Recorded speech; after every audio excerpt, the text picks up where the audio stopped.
Good evening, everybody. Thanks for coming.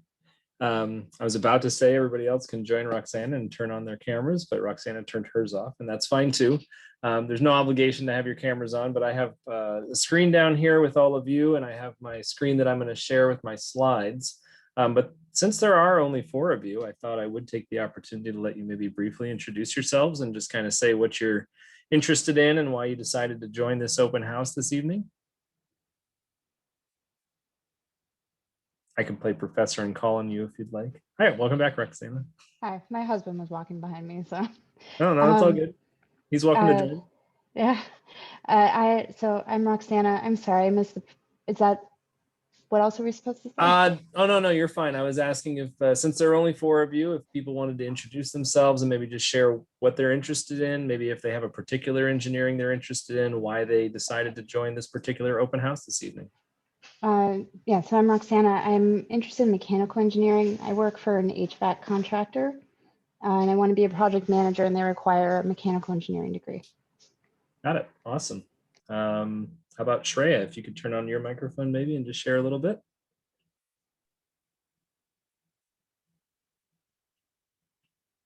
Cannot hear you if you're talking. Maybe we can try again later. Christine, how about you?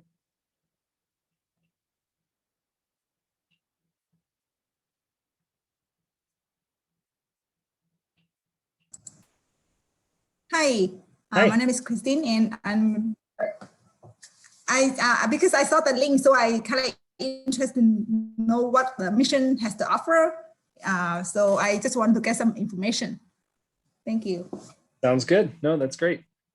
And then it looks like Dong might have left, and maybe I scared them away. And then we've got Shankavi. I guess you just joined. I was asking folks, since there's so few of us, if you'd like to introduce yourself and maybe let me know what brought you to this open house and what type of engineering you're interested in.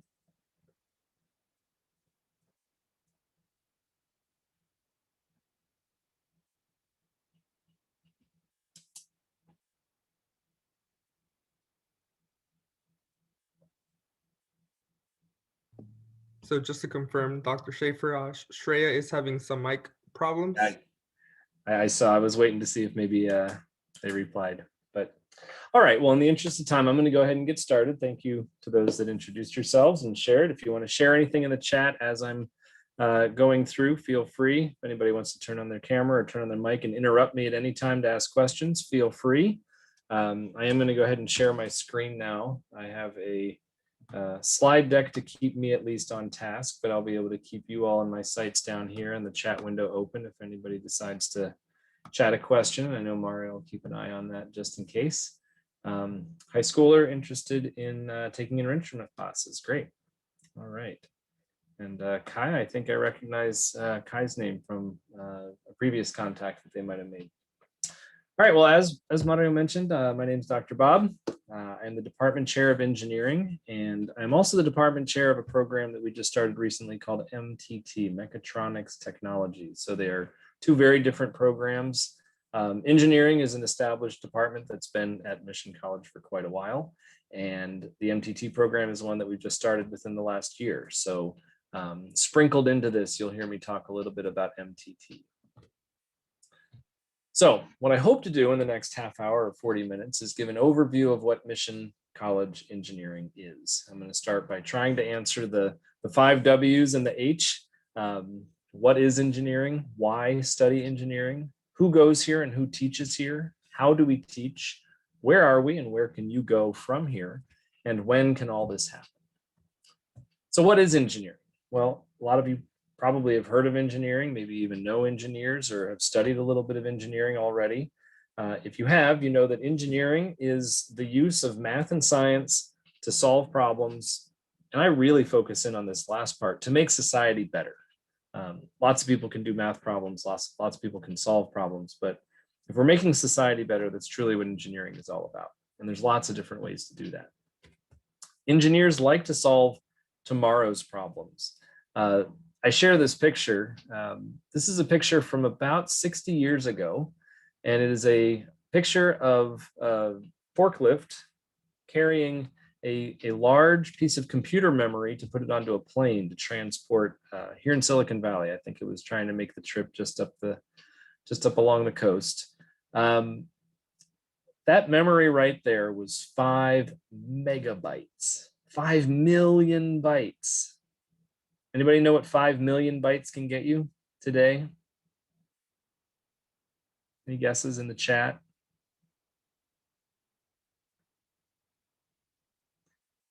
It's about a 5-second cat video. Not much, not much at all.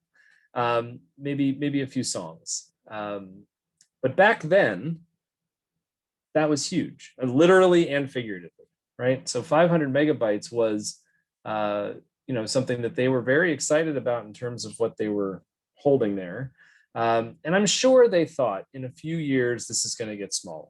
This is going to get smaller and smaller and smaller. And actually it was 5 megabytes, sorry, 5 million bytes, not 500 megabytes. 500 megabytes could maybe store part of a movie, a long part of a movie. But anyway, I'm sure they thought that this was going to get smaller, but I don't think they thought that this could fit on a very small drive, or you were going to have this amount of memory on basically every piece of electronics in the world. So engineers are training to solve problems that don't exist yet. I often talk to my students about, the things that they're learning, and it's not about the things that they're learning right now. What they're learning right now is going to teach them how to learn in the future when there are completely different problems, completely different things to learn. And that can happen in many different disciplines. Disciplines is another word for skill types, right? Electrical engineering, civil engineering, mechanical engineering, chemical, computer and software, biomedical engineering. You can see the others that I have on my list. The first 5 or 6 that I have listed here are the more common ones, but the others are also quite popular. And these are just different fields within engineering. Engineering is about solving problems. These are different applications of this technology. So electrical is dealing more with electronics. Civil engineer is dealing more with infrastructure and water purification and bridges and airports and things like that. Mechanical is designing things that we're going to build. Computer engineering and software engineering, obviously dealing with programming of computers. So very diverse, regardless of one's specific interests, engineering could provide a home. And beyond that, in any one of those disciplines, there are a lot of different types of jobs that are awaiting you. If you're interested in research or development or design or analysis or testing or teaching or anything, lots of different areas that one can go into after they have taken all the courses and learned the technologies. Also, very easy to move within these different functions. It's hard to go back and get a different degree, right? You get an electrical engineering degree, it takes 4 years, 6 years, however long it takes. And then you decide, you know what? I don't like electrical that much. I'm going to go get a civil engineering degree. Well, then you're signing up for another 2, 3, maybe more years of college. On the alternative, if you like electrical engineering and you went into research initially, but you decide, you know what? I'd actually prefer to go into management now. That slide is a lot easier. So there's the discipline and then there's the function. So why would I encourage you to take classes at Mission Engineering? Well, I'll just read through this slide because it kind of covers a lot of the reasons why I think that Mission's a very special place. It's a diverse population of collaborative Mission College students who are taught by dedicated and passionate faculty who teach engaging classes in a supportive environment and can provide excellent advising toward either a 4-year degree or stable employment. All right, so I'm going to focus on each one of these things as I go through the next few slides. I want to first focus on who studies engineering. There are a lot of stereotypes involved with who studies engineering, and the people in this room obviously demonstrate that it is a very quickly, thankfully, changing landscape. It is not just white males. Although if you look on the internet, that might be all that you see. But I can say from the students in my class, the students in this Zoom room right now, and the students that I've worked with and the faculty that I've worked with at many different schools in California, that is very much not the case. Men and women from every culture in the world are engineers. People who like to challenge themselves are engineers. People who like to do and make and fix things are engineers. And yes, people who enjoy math and science, but I'd say want to feel like they're doing something with it. You know, there's a lot of opportunities to apply math and science, and engineering is one of those places. Who are our students? It's a diverse group of students in terms of age, ethnicity, educational background, gender, race, you name it. It's a very diverse group of people. You can see a picture here from about 3 years ago when one of the introduction to engineering classes went on a tour of Varian Medical Systems. In the center was the former department chair, Kate Disney, surrounded by all the students that were in that class. Our students are hardworking, social, and they're willing to help each other.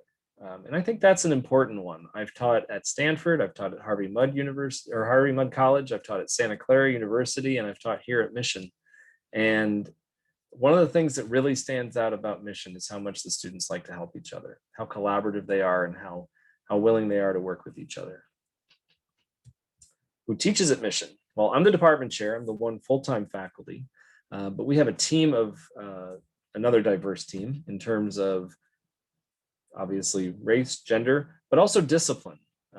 At Mission College, you're going to be taking classes that are called the lower division classes. These are the classes that all engineers take before they get into the classes that are more tied to their discipline. We have a lot of people with different disciplines. You'll see I'm electrical, got my PhD at Stanford. I got my bachelor's degree all the way on the East Coast at George Mason University. We have different colleges across the country represented: Harvard, MIT, University of Illinois, UC Santa Barbara, University of Utah, BYU, San Jose State. We also have different fields, as I mentioned. Along with electrical, we've got mechanical and chemical and materials engineering as well. So even though we don't teach the classes that are in the higher division, the classes that you would take after you transfer as a junior or a senior, we have professors that know what's coming, what's around the corner, and can help prepare you for that. As I mentioned, we teach the lower division classes. This is common across all of the community colleges across California, and as far as I've been able to tell, across the country. These are the standard classes that are taught within engineering departments. We teach introduction engineering. We teach statics, which is something that you would take kind of in line with physics, learning about forces and dynamics. Well, not dynamics, because that's movement. That's actually the opposite of statics. But the forces that are involved in the stationary structure, and you're building these free body diagrams, circuits, and circuits has a lab that goes with it as well, learning about electrical circuits and how different electronic components behave in a circuit. Engineering graphics, in that class, you would learn how to use tools like AutoCAD and SolidWorks to do various 2D and 3D drawings that are needed for engineering. SolidWorks allows you to create 3D drawings that you could then take the file and put it into a 3D printer and print out a little whatever it is that you want to make. It's very useful for prototyping, very valuable resource. And getting much, much cheaper. You can actually get a home 3D printer, I think I've heard, for as little as a couple $100. Materials is a class that's very useful for mechanical engineers. You might hear my daughters in the background periodically. I apologize for that if my microphone picks them up. Materials engineering, you learn about materials and how different materials work. If you enjoy chemistry, that's a prerequisite for that class and something that goes a little further when you're talking about materials. And then a couple other classes that I teach, programming for engineers. You learn about C++, it's a programming language. And in that class, the difference between your standard programming class and your programming for engineers class is that in this class, we take that programming and we apply it to driving a circuit. So we learn both the software and the hardware. We get a lot of different applications of that. The students at the end of the semester are creating robots that drive around and dodge walls and pick up things and do various things. And then MATLAB is a tool. It's a programming language, but it's focused on analysis of data. And so MATLAB stands for Matrix Laboratory. It was initially designed to be able to do matrix math very quickly and easily. And now it has all sorts of toolboxes that allow engineers to do all sorts of analysis. So those are the classes that we teach. I mentioned that we had just started a Mechatronics technology department. Here's a diagram that kind of describes a little bit more about what Mechatronics is. It's the intersection of 3 or 4 main systems, right? Computers, control systems, electronic systems, and mechanical systems. And you probably could have guessed that with the name Mechatronics, right? It's kind of a combination of the mechanical and the electrical, or the electronic. But the program itself is a 2-year program. It's intended to get students out very quickly with the hands-on applications that they need to get technician-related jobs. It is not a degree that is designed to necessarily lead to a 4-year degree. In other words, students taking these classes alone would still have a few other classes to take if they wanted to transfer for a 4-year degree. But a student that is looking to get a certificate, a 1-year certificate, or a 2-year AS degree in this field would be able to do so relatively quickly with fewer math and physics classes, because these classes focus more on the how do I use this, not the underlying theory that is required in a lot of the other lower division engineering classes. So with that, the classes that we teach that teach electronics and some of the other things for this program do not have calculus as a prerequisite. So that's something to keep in mind if your goal is not necessarily a 4-year degree, a bachelor's degree, or beyond in a field, but instead something that might be not a quick ticket, but a quicker ticket, I guess, to a very stable job as a technician. This might be something that might be more attractive to you. And here's just a brochure that my colleague helped create in terms of how the Mechatronics technology program kind of flows through. You've got coursework, as you can see, college algebra, trigonometry, pre-calculus. Calculus isn't on that list. It's not a requirement. Whereas if you went to the engineering degree, it's something you have to take calculus 1, 2, and 3 actually before you end up transferring. Within this program, we're going to be trying to tie students in the summer for internships, give them work experience that is going to be able to contribute and combine with what they're getting in their coursework. And then of course, year 2, more coursework that could lead to a BS degree if you decide to go that route. But more than likely is going this route towards an AS degree, apprenticeship, and full-time employment as a technician. The other thing that I'll mention here is that the courses that we're offering are in the evening. For the Mechatronics technology program, our engineering courses at least are going to be in the evening to allow students that have full-time jobs to be able to join at the end of their workday. So how do we teach? Hopefully well. It's definitely my goal to teach well. If I look at Rate My Professor, which I try not to do very often, but students seem to like us. Our evaluations and Rate My Professor show strong support for us. I try to teach, and my colleagues try to teach in a very hands-on way. While I mentioned that the MTT program is very specifically hands-on for application only, even the more technical classes that I teach for the engineering path are also hands-on. Labs are associated with most of the classes, and even here in an online environment, I've been able to help students take their Arduino kits and create fairly elaborate final projects, even remotely. And of course, that's something that once we go back to in-person can be done with hands-on support in the middle of the lab. Many classes have you working in teams. Any engineer is going to tell you that when they get out into industry, that's a big requirement, working with teams, working with other people. We actually just had an alumni panel earlier this week where 3 alumni from Mission College came and talked to my introduction to engineering class.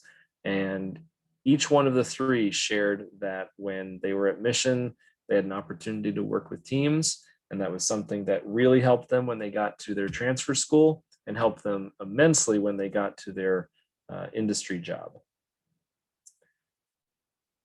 So it's great practice for that. And most of all, we care. Every student's different. Every student has a different set of hurdles and various things that are potentially slowing them down or stopping them from reaching those goals. And we try to do what we can to make sure that every student reaches their potential. So I know in my classes, especially right now during this pandemic, when students were thrown into a learning environment that they were not necessarily prepared for or excited about, those hurdles have become even bigger. And it's something that I try to work with each individual student about what it is that's hindering them and trying to help them knock down those barriers. Our department is also well funded.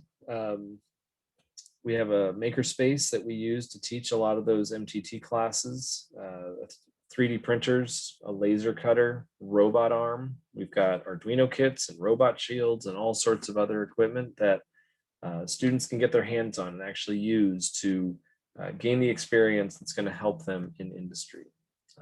We're also building a new STEM building, I think in 3 or so years.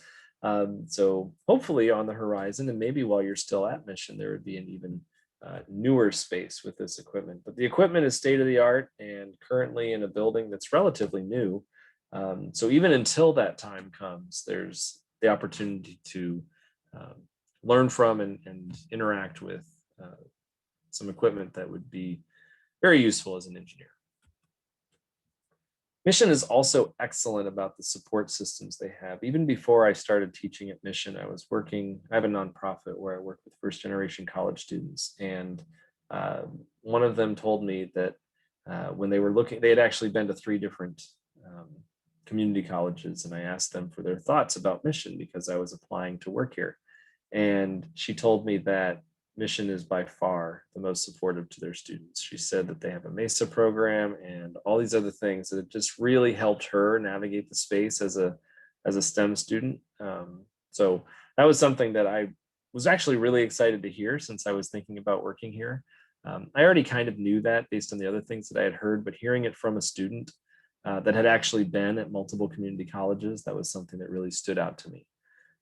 But just to go through the details on this slide quickly, we have established programs, small classes. None of my classes have more than 32 students. Usually it's smaller than that.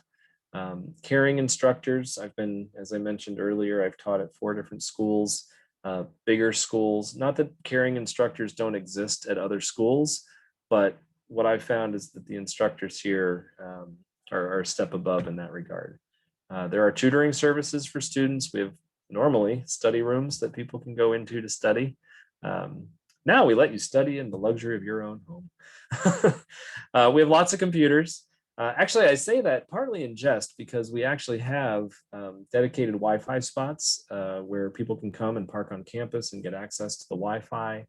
I think the school has given out computers and various hotspots and really done what they could to help support students during this pandemic to supplement their learning from home.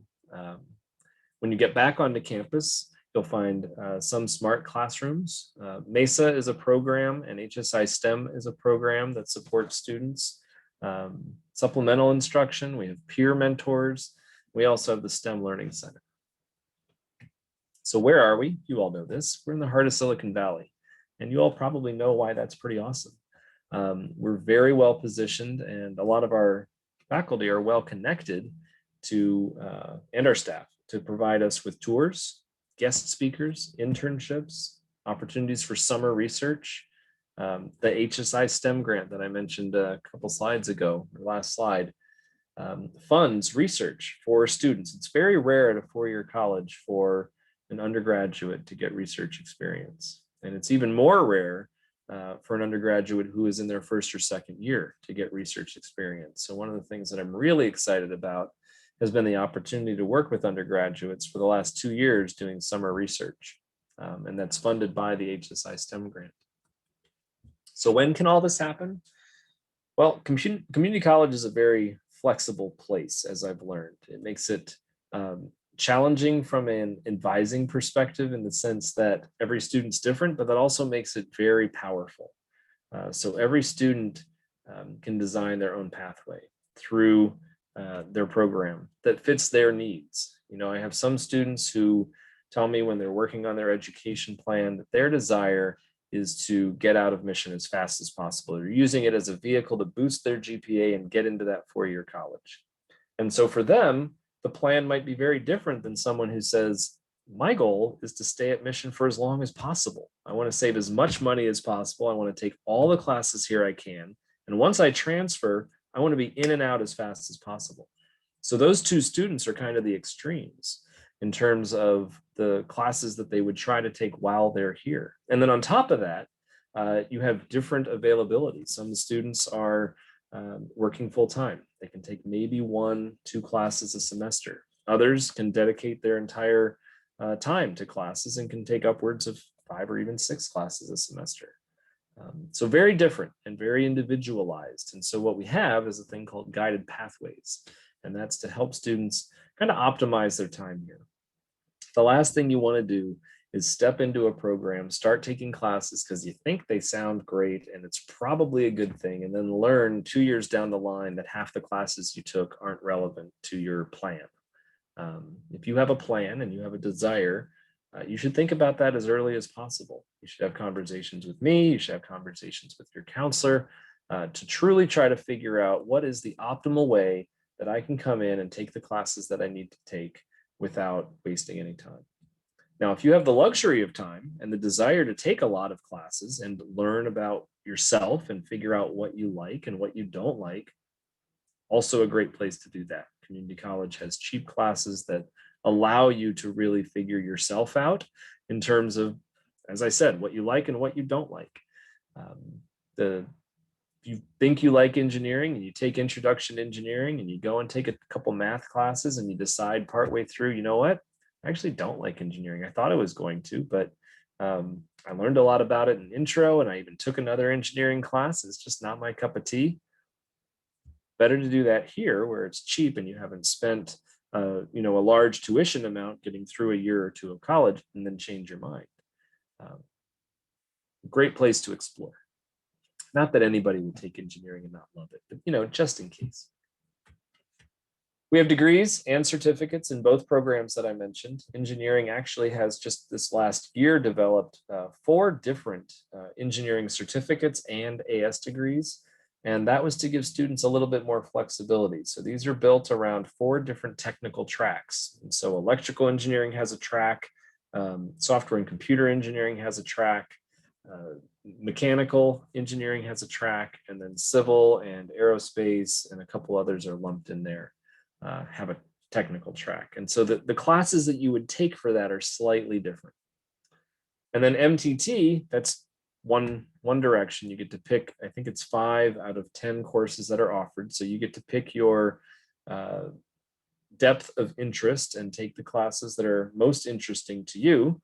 And that, with some of the math and physics classes that you take, would allow you to get your certificate or your AS degree. So what classes do you take? Well, as I said, that depends a lot on you. It depends on how long you want to be here. It depends on how you want to, the status you want to have when you transfer. Specifically, it matters most about what your major is and what your transfer school is. So, for example, Roxana mentioned that she was interested in being a mechanical engineer. That combined with the desired transfer school would help create the education plan that would best fit her needs. There's a website that our counselors use all the time to help out with this, and something that I do in our introduction to engineering class is I have the students go to assist.org. It's something that you can do right this second if you want. You can do it tonight, you can do it tomorrow, it'll be there. It's a class. You enter in your desired major, your desired transfer school, and then it brings up an agreement. Now, those agreements on this website are oftentimes out of date. So if you do this for Mission and say, for example, San Jose State, I've actually found that the year to use to get the most complete information, I'll just type it into the chat, is the 2016-2017 year. And I'll actually put the website right there as well, just in case you want to grab that. For whatever reason, they don't update their documentation all the time, but it gives, the information is correct. It's just in a file that's labeled as out of date, but it gives a good idea of the classes that you can take here that count for classes there. And that's called articulating. The classes articulate very well. And that's a powerful thing. And that's because our school, Mission College, has an agreement with all of the public schools in California, the CSUs and the UCs, that basically dictate that the classes you take here will count for the classes that they have there. And that's what this slide is. It's not meant to be an eye chart. The font is probably small depending on what you're looking at this on, but the fact that Mission has good articulation means that a lot of our classes transfer. And again, I think that's a very powerful thing. And here's a screen capture from the sys.org webpage that I shared. You can see here I grabbed one from 1617. This particular one is showing from Mission College, those are our classes, to San Jose State.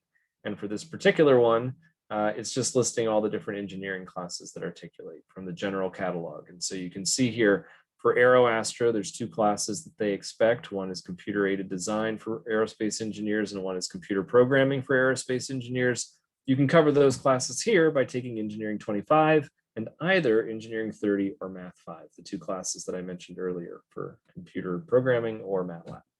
And down the line, you can see the same thing for the civil engineering, for computer engineering, for electrical engineering, for materials engineering, for mechanical engineering.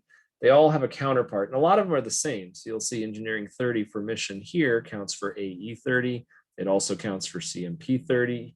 It also counts for CS 46A. It also counts for EE 30. It also counts for ME 30. So the classes that we take here cover you regardless of what your specific discipline is going to be when you transfer. Where can you go from here? I mentioned San Jose State because it's one of the more popular places that our students gravitate towards. It's close by, it's relatively affordable, it's a great school, but really, you can go anywhere. I list the UCs and the CSUs because of our agreement with them, but I've had students transfer to Santa Clara University, which is private and right around the corner. I've had students transfer out of state. Students can go anywhere, really. I know a student just recently got accepted to UCLA and UC Davis and on the wait list at Berkeley. She's interested in chemical engineering, lots of different places that you can go. The certificate and or the associate's degree can be earned here, or you don't need those. You can just be taking classes and then transfer. So how do you get started? I'd recommend that you enroll. I'd recommend that you take Engineering 10 with me in the fall. You learn a little bit about engineering. You learn a little bit about what it takes to navigate an engineering discipline. Both we talk about student success, we talk about technical things, we help create your ed plan. We do a lot in our Engineering 10 class, and it's a great place to get started. There's no prereqs for it. It's just a place to learn about engineering. And then from there, and maybe at the same time, you get started on your math. You meet with your counselor, you figure out your plan. If you can, come onto campus or look online and find the programs that can best support you during the summer or before the summer so that you can plan for your summer. You ask about internships. Anytime that it makes sense, you ask about scholarships. You try to attend events and ask questions. I'm going to say here, in programs that can support you, I'm really proud of a team that just recently started, the MC SWE Club. MC, Mission College, SWE stands for Society of Women Engineers.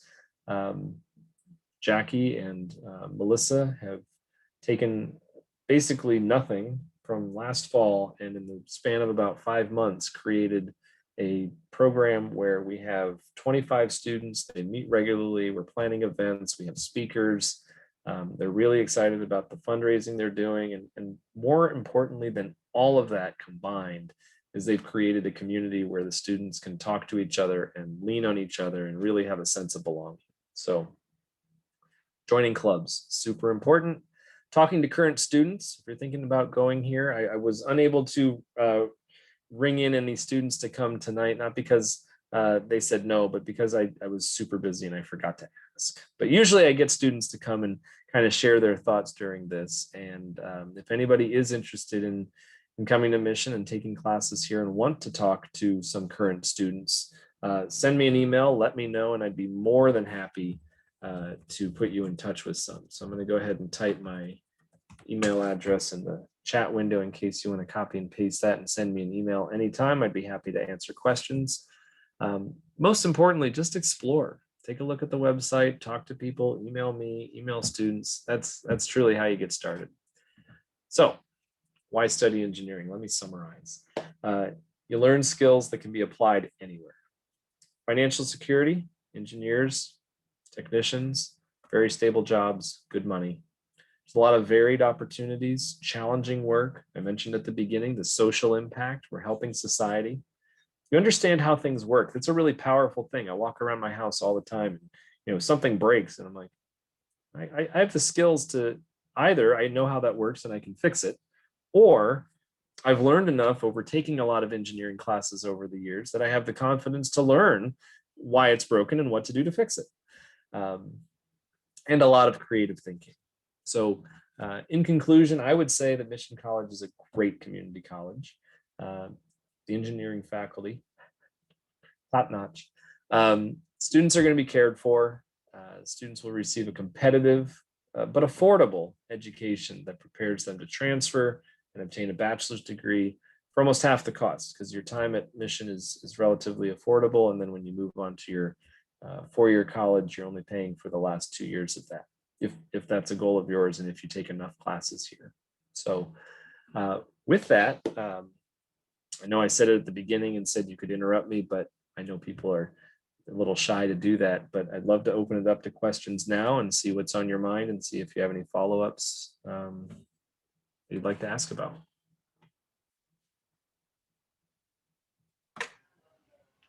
I have some questions. Sure, fire away. I love some questions, plural. Yes. So I'm one of the ones that will be working full time and trying to get as much school as I can in as short a period of time without burning myself out. That also means I have to worry about the times that classes are available. Mhm. And I noticed, I was looking at the fall schedule, a lot of the classes are during my work hours. If there is no class available, can I meet with someone one-on-one, or what's the workaround for that, I guess?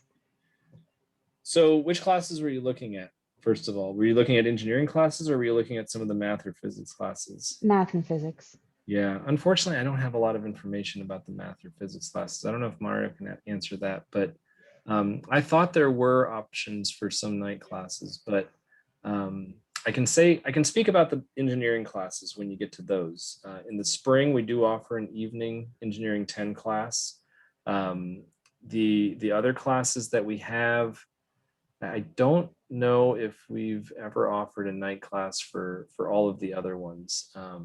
The number of students that we have that need the other classes, the demand is just higher, and we don't have enough enrollment right now to offer 2 sections of each of the engineering classes. When we do for the engineering 10, our introduction to engineering, that's the most popular class, just because that's the one that a lot of people take to figure things out. We do try to move it around. So in the fall, we have one in the morning. I know it's not great for someone who works full time. It's 9 to noon. And then we have in the spring one in the evening. I think we run it from 5 to 8. But yeah, for the math and physics, I thought there were a number of different sections, but I could be wrong about that. I know that there are some asynchronous classes. I can say that in biology, and I don't know about physics. There are some asynchronous classes online that you can take on your own time. And that's something that after the pandemic, and now that all of our faculty are a little bit more equipped to teach online, that's something that we might be doing more of. Okay, yeah. that was another one of my questions. Yeah, go ahead. Well, no, just like, will online classes continue to be available even when it's okay to go back to school in person? Yeah, so some of the classes that are online now were online before and will stay online. Some of the classes in engineering were forced to come to online and will move back to in-person. But I can say for myself, having taught online for 1.5 years now, there are certain advantages to it that I really enjoy. I actually enjoy the synchronous online classes because I find that I do enjoy lecturing to the students that really need that rigidity, I guess, and that built-in time to the day. But I've also found that students go back and watch recordings, and I've been able to work with students that can't make my classes and are able to go back and watch the recordings at a later time. So depending on the class, I can say that I would personally work with students that would have a hard time attending my class. For intro, it's a little harder because I'm very team focused and you have to be there in the classroom to work with your team. But I can say for programming or MATLAB, for example, when I'm teaching those classes, if a student can't make it, it doesn't slow them down much. And it really honestly could be taught as an asynchronous class if I was doing it online. So my plan going forward is to try to think about how to teach the classes that I'm teaching. And I'm going to talk to the other engineering faculty to try to figure out how to teach those classes in a way that can accommodate all students. So I would say right now, I don't know if the classes that are reflected on the fall are necessarily reflecting that, but as we grow, we're certainly going to try to accommodate as many students as we can. Okay, I do have And I would one say, more.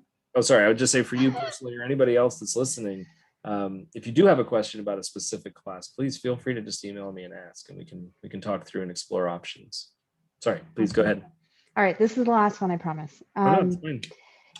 So I know a lot of the classes for math and physics too, they have to be taken in order. And like the previous one is a prerequisite and all of that. So what if I can't take, like, what if a class I need isn't available this particular semester? Do I have to wait until the next semester to take the class and hopefully stay on track? Yeah, so what you're referring to, I actually had a backup slide waiting for your question. Now, I sometimes show this and I sometimes don't because it's sometimes a bit of a daunting eye chart, but really what this is showing is a flow chart that takes you through the various classes and the requirements, the prerequisites that exist for each one of them. And so when you are, oh, thank you, Mario, for defining asynchronous classes for me. So when you are looking, for example, at Engineering 23, which is our statics class, that one comes after having taken Math 3B and Physics 4A. And, you know, depending on where you're starting, that could take 1, 2, 3, 4, 5 semesters. So as you said, if there's a class not offered, that could put you in a daunting position. So one of the things that I would say is, at least within engineering, we try to be pretty stable about what we offer each semester. So what happens this fall is very likely to happen next fall. What happened this spring is very likely to happen next spring. And so there are classes that we know in advance are only going to be once a year just because of demand. But there shouldn't be surprises. I have worked with students that have stumbled across surprises, either because something like a class did have to cancel or because they didn't plan ahead and look at the availability. But we also do have a sister college within our district, West Valley, and sometimes they offer classes that we don't, and we offer classes that they don't at different times. So I would say that there are options if you do end up in a position where there's a class that you were really planning on and expecting to take at a certain time, and then that class isn't offered. There are workarounds. Rarely have I seen, actually, I haven't seen a student completely screwed over by anything like that.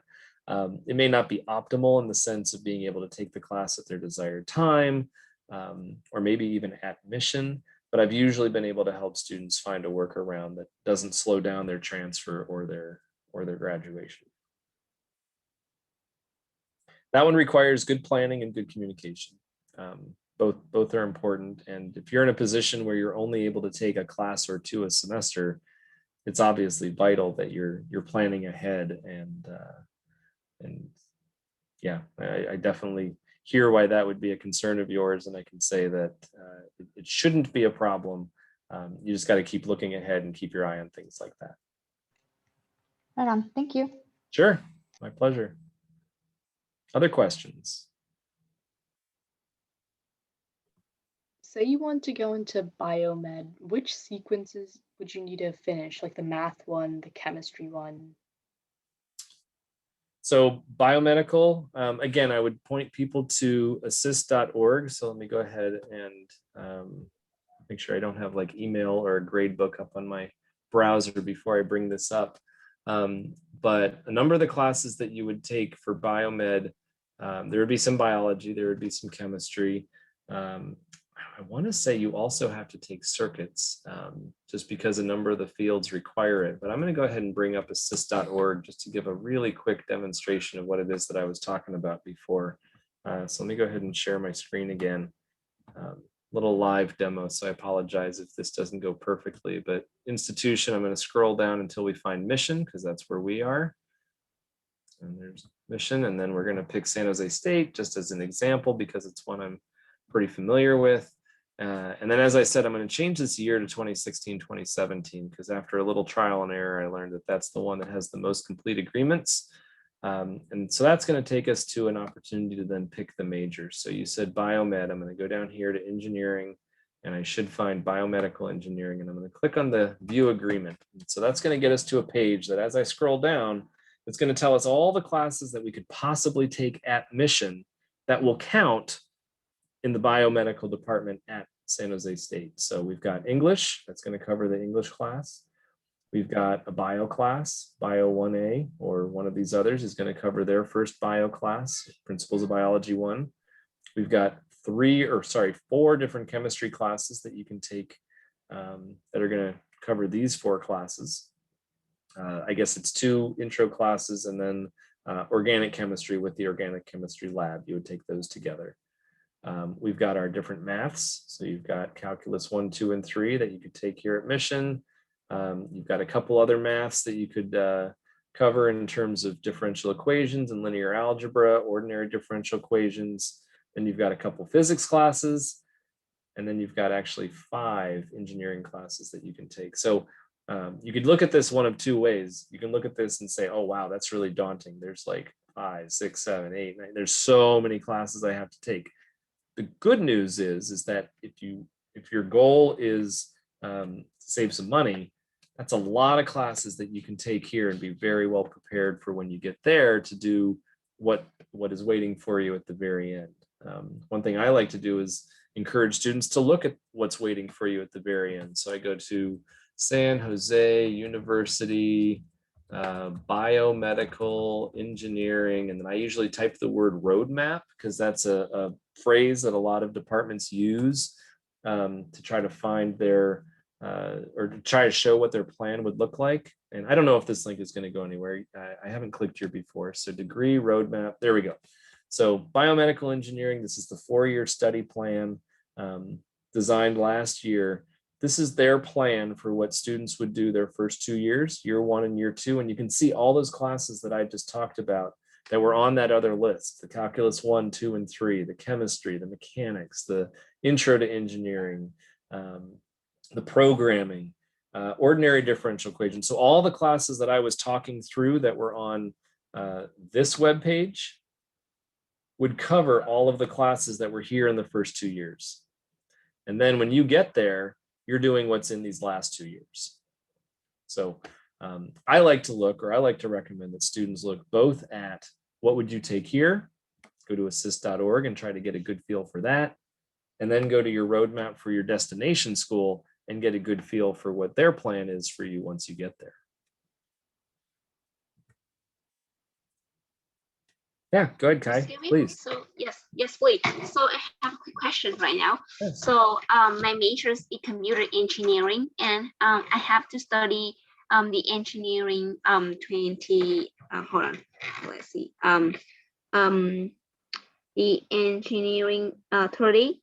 Mhm. And I just have 2 questions, like the CIS 30, 43. It is the same with engineering 38 or different? Because like I see in the ACES website, they show me all this study about the CIS 43, and I don't really, because like I see that it's the same program, like just about it talk about C++, and I don't really know how can I take CIS 34 or engineering 30, please. Yeah, so exactly. I just quickly went to the same agreement that you're talking about. So I went into assist while you were talking and clicked on the computer engineering. And this is what you're talking about, that you can take engineering 30 or CIS 43 to count for this. The difference between these two, this one's taught in a different department. It's taught in the computer information systems department. Oh, it is the same, right? They're not the same class, but they count for the same class. So CIS 43 is software development with Java. Engineering 30 is programming for engineers. So I can tell you the key difference between the programming classes that you would take in CIS and the engineering programming class is that we have a part of the class that is dedicated to writing software for hardware. So we're taking circuits and a microcontroller, and we're writing code on that to drive a circuit, to make motors move, to make speakers sing a song. Actually, I'll do a little short sales pitch for my Engineering 30 class, because we have final projects that students do at the end of the year that that I think are pretty exciting in terms of just seeing where they've come.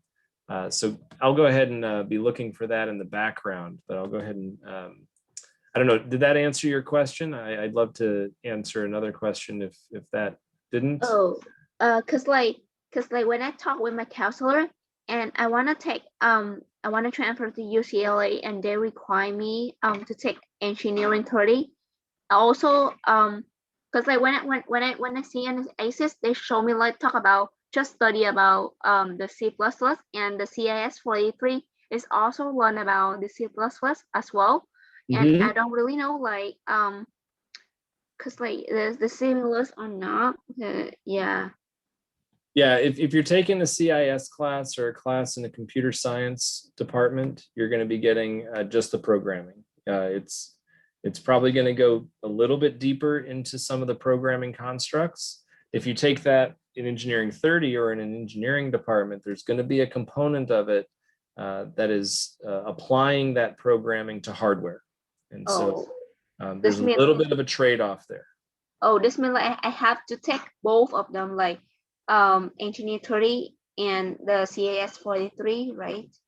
You should not have to take both. In that slide that I showed on assist, there's an or between them. Or Engineering 30 or CIS 43. No. I mean like I talk about difference, like it's not your program. I mean like I talk about UCLA requirements for my majors. You're talking about UCLA requires both? Yes. I talk about the UCLA requirements. Yeah. And they require me like engineering 30. They didn't talk about the CAS 43. They talk about they require me to learn engineering 30. I see. Yeah, so that's my questions.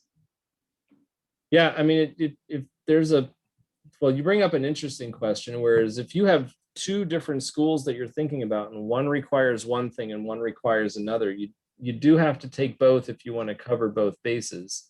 It really does depend. I see here Engineering 30 is a course that will cover C++ for UCLA.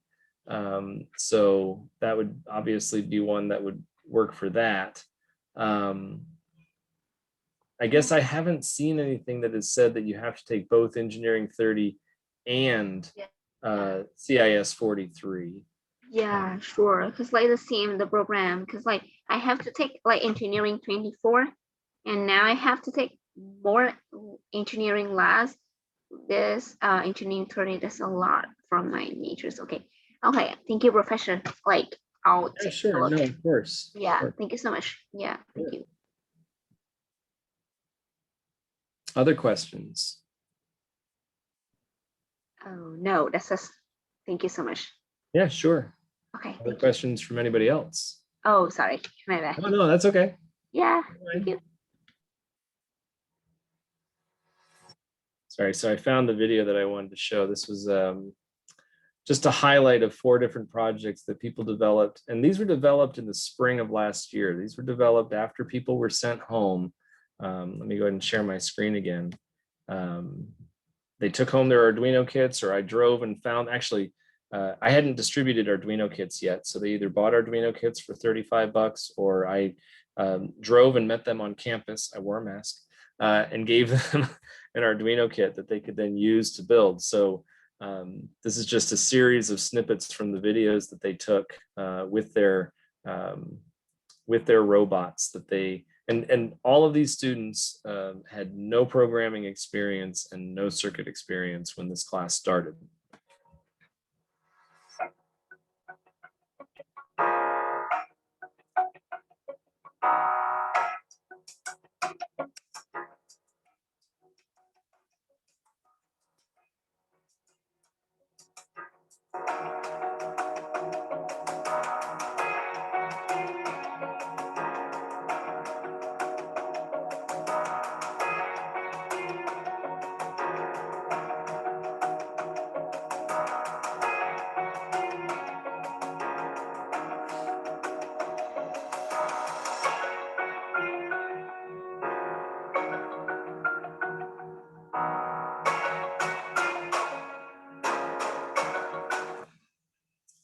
so it's just a showcase of 4 of them. Obviously, with that first one, they were using a robot shield that had wheels and a sensor that could sense when there was something within a certain distance, and when it saw there was something close by, it was able to turn and try to avoid the obstacle. This is one that a student created a memory game, and she added a temperature sensor to it. So you could see throughout it was kind of displaying the instructions to the game. Told her how long it took her to get that sequence. This one, he just had a fun little servo motor that was spinning around to the various positions, and then depending on the distance that the enemy was at, it would take on different modes. And then of course this last one, the automatic trash can lid, this was a fun one because he had a sensor at the top that noticed when you waved your hand over it to open the trash can lid. But then there was also the button that opened it. And what you can't see here is he also had a water sensor at the bottom. So if the bag leaked, it would set off another set of LEDs. And during his demo during class, he basically opened it up and just poured a glass of water in so we could see the light go off. So he had all the electronics protected. And I think he actually decided he was going to use that as his actual trash can lid. He bought a plug-in adapter for it, and he just have that plugged in the corner of his bedroom. So anyway, if I was selling the programming only or the programming for engineers class, I'd sell my class because you get to do this really cool application at the end of it. But there are different decisions that students have to make when they're deciding between their classes. Any other questions? I think we have 3 more official minutes, but happy to stay longer if the questions go on, or happy to end now if we're done. Anything else I can answer for you?